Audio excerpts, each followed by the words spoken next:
Hello and welcome to Entertainment Weekly's What to Watch, the show where EW staff help you solve your viewing dilemmas. I'm your host, Gerrad Hall, and I'm joined today by staff writer Devan Coggan, senior writer Dan Snierson, and staff writer Chancellor Agard. Hello to all of you.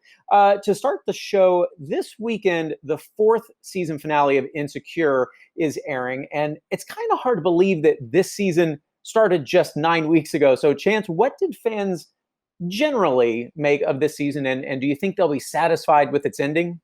For your second part of the question, I haven't had a chance to see the finale yet, so TBD. But I think people have been enjoying the season a lot. I mean, even though we've seen sort of Issa and Molly's relationship fracture throughout, there's still I guess 2 weeks ago now, that phenomenal episode written by Natasha Rothwell that saw Lawrence and Issa get back together is very sort of dreamlike and very lovely, which I think was not only a high point for the season, but I also think a high point for the show in general. This season was a bit of a slower burn, but what I really like is the Molly Issa and friendship being treated, with the care and attention of a romantic relationship. And, best friendships are that important. So I'm curious to see where that all resolves, but I really love that attention they're giving that relationship. Yeah, Chance, do you think in terms of that, like people are sitting at home watching, not getting to be around friends as much? You think that's at play here? Oh, definitely. I mean, for me, I think that's been one of the appeals of watching the show week to week, as opposed to sort of like tearing through screen or just being able to know that Sunday or Monday, whenever I get around to watching it, I get to see what life used to be like, living vicariously through them. Yeah. But this week also sees the premiere of ABC's brand new family game show called Don't. The series is produced by Ryan Reynolds, and he also provides voiceover with color commentary, and it's hosted by Adam Scott.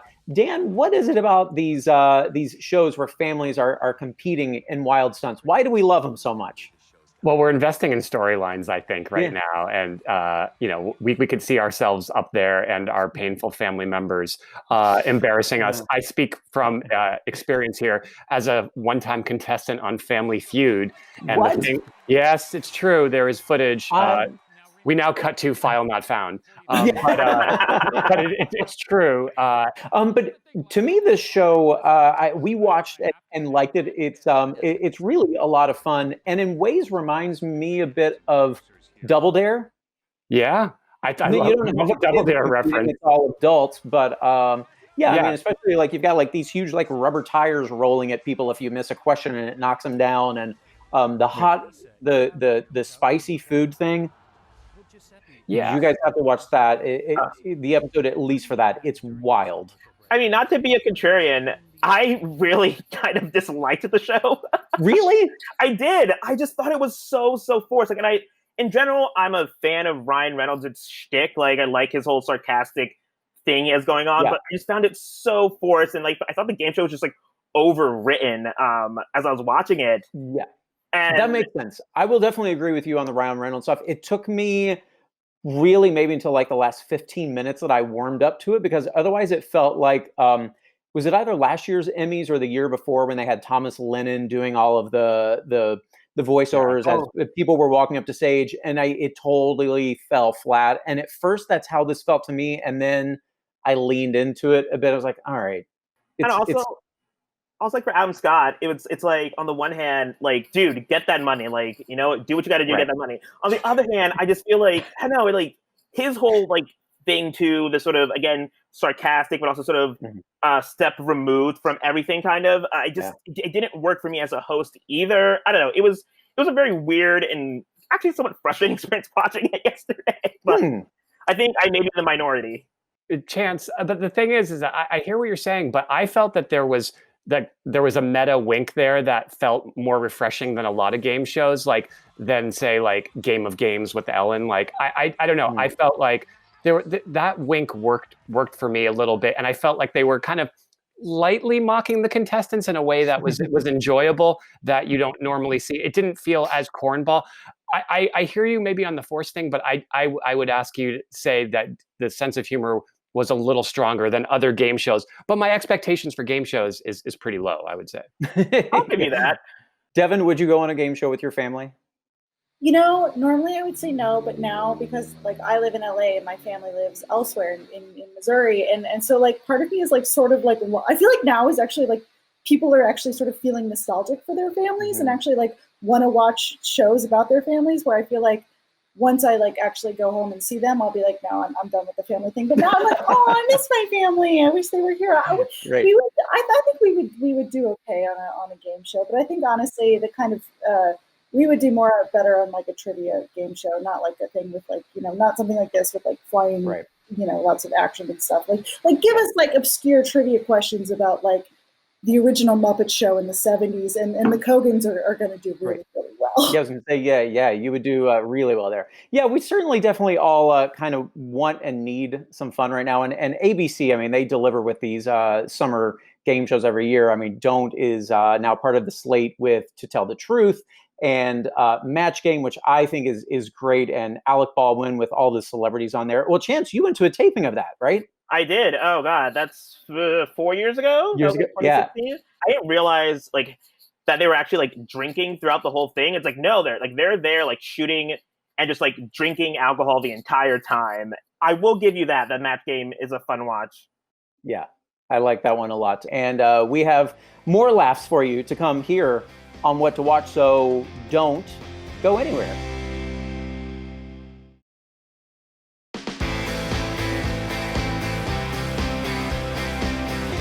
Welcome back to the show. So we talked last week about how summertime used to be pretty barren landscape for new TV, but that has somewhat changed in the streaming era. There are still shows out there that remind you of the season, whether it's something that aired in the summer or just gives you that hot summer feeling. So Devan, what's been your favorite summer programming of the past, and what are you looking forward to watching in the next few months? Well, the first show that comes to mind is one that actually doesn't have that hot summer feeling. It has a very dark, creepy, decrepit feeling. Okay. But this, for me, this has been the summer of What We Do in the Shadows. I have been obsessed with season 2. Literally, all my friends want to talk about is What We Do in the Shadows. I feel like that's a show that, it sort of had a very sort of similar trajectory to the original film, directed by Jermaine Clement and Taika Waititi. Where it came out, it was like, made on the shoestring budget, and then nobody really talked about it. And then over the years, it became this sort of cult phenomenon. And I feel like the same thing's sort of starting to happen a little bit with the TV show, where, it kind of came out of the gates and people were into it, critics liked it, but now I feel like it's becoming like a full phenomenon. Well, if you like how much it's felt like the movie, then you're really going to like the finale. That's all I'm going to say. Okay, good. Okay. I'm excited. Okay. I haven't seen the finale yet, but I've seen all the others, so I'm very excited. Makes total sense. I mean, I don't know, vampires, yeah, they can't go out in the sunlight. So I know what you mean. That those don't really go hand in hand with summer, but I mean, the timing for it's been perfect, and it's a great time for people to discover that show as well. If you're looking for more laughs aside from all those game shows, Dan, lay it on me. I know you've got a good one. I've got some laughs, and then I have some education. Okay, so 2 for 1. 2 for 1. Let's start with your wheat brand first. Your education. Blue Planet 2, which you can get on iTunes or Amazon. It was BBC America was broadcasting it. When we were all cooped up, I found myself escaping there. It is jauntily narrated by David Attenborough. It's absolute. All the best ones are of narrated course. by him. It's a stunning docuseries. It is like it's a sequel to, I think it was in the early 2000s, was Blue Planet, and the technology on the cameras is so much better, and it really does feel like an upgrade. This came out, Blue Planet 2, in 2017, I believe. But it is true escapism TV where you're actually learning a ton in terms of the laughs. And you can all start your eye rolling now, which is this weekend will be the season finale, not just of Insecure, which I'm excited about, but America's Funniest Home Videos season 30. Okay. All right. Now hear me out. I still maintain. Do you all know who Jack Burdett is? a very well-respected producer, 30 Rock, Kimmy Schmidt, Frasier. He recently tweeted too, and I felt better and validated. He said, "There's not a single episode where I don't laugh hard at least 10 times per episode." Chance, I'll put you on the spot here. Do you have any great summertime viewing on your on the docket? I have a couple things. One, there is my beloved show, The Bull Type, which, even though its season was cut short, is returning soon. But then also, on the other side of the spectrum, there's also Doom Patrol Season 2, which competes with Legends of Tomorrow in terms of being the weirdest and most out there superhero show on television. That's returning for its second season on HBO Max and DC Universe. So those are the two things on my to-do list, I guess. Fantastic. I love all these recommendations. You guys, that's our show. Just like little grains of sand that, you trail into your home after the beach. What to Watch will also be with you forever. I'm your host, Gerrad Hall. Thank you to Chancellor Agard, Devan Coggan, and Dan Snierson for talking TV with me. We'll see you next time on What to Watch.